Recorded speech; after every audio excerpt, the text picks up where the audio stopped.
అన్ని చోట్ల రాష్ట్రమంతటా పండుగ వాతావరణం ఉంది.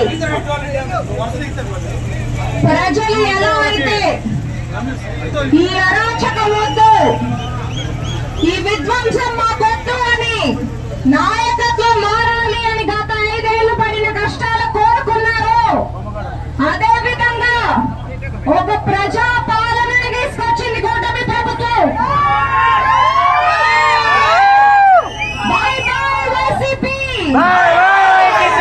ఏడాది పూర్తయింది ఇది జరిగి. ఇన్నాళ్ళు దర్శి నియోజకవర్గంలో పార్టీని ఇన్ఛార్జ్ లేకపోయినా గత 5 ఏళ్ళైనా మీ భుజాల మీద నడిపించారు. నేనున్నాను మీకు అండగా.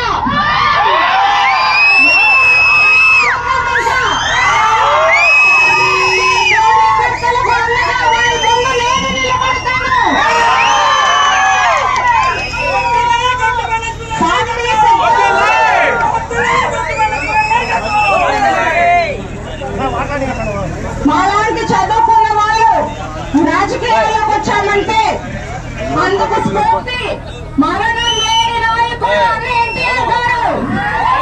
వారి సిద్ధాంతాలతో పెట్టిన తెలుగుదేశం పార్టీ 75 సంవత్సరాలు వచ్చినా నిరంతరం నా ప్రజల కోసం ఏం చేయాలి అని ఆలోచించి వాటిని ఆచరణలో పెట్టే చంద్రబాబు నాయుడు గారు మాకు స్ఫూర్తి.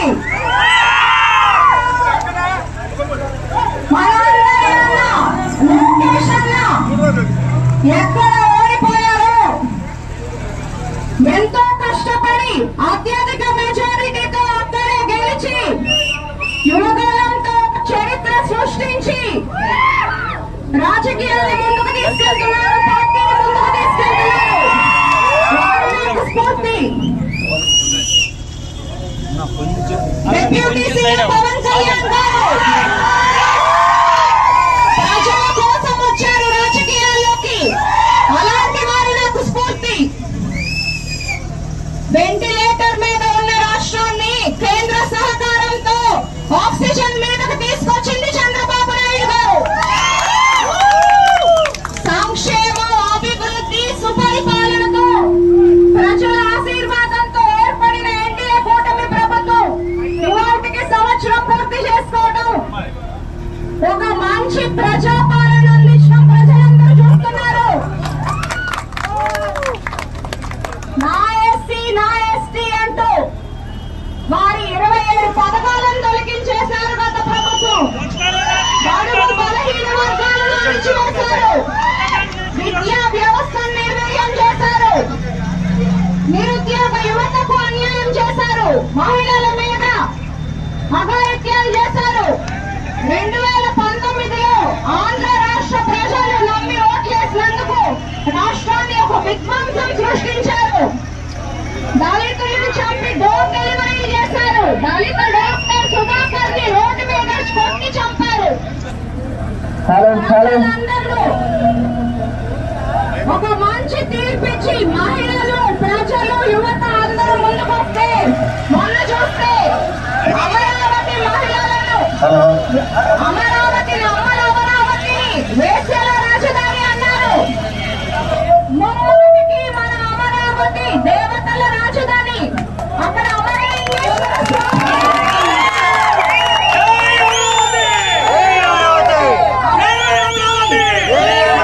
అమరావతికి ఒక చరిత్ర ఉంది. అమరలింగేశ్వర స్వామి కొలువై ఉన్నారు. వారు మహిళల్ని కించపరిచే ముందు పరిపాలించిన రుద్రమదేవి లాంటి మహిళా మంత్రి పుస్తకాలేదా?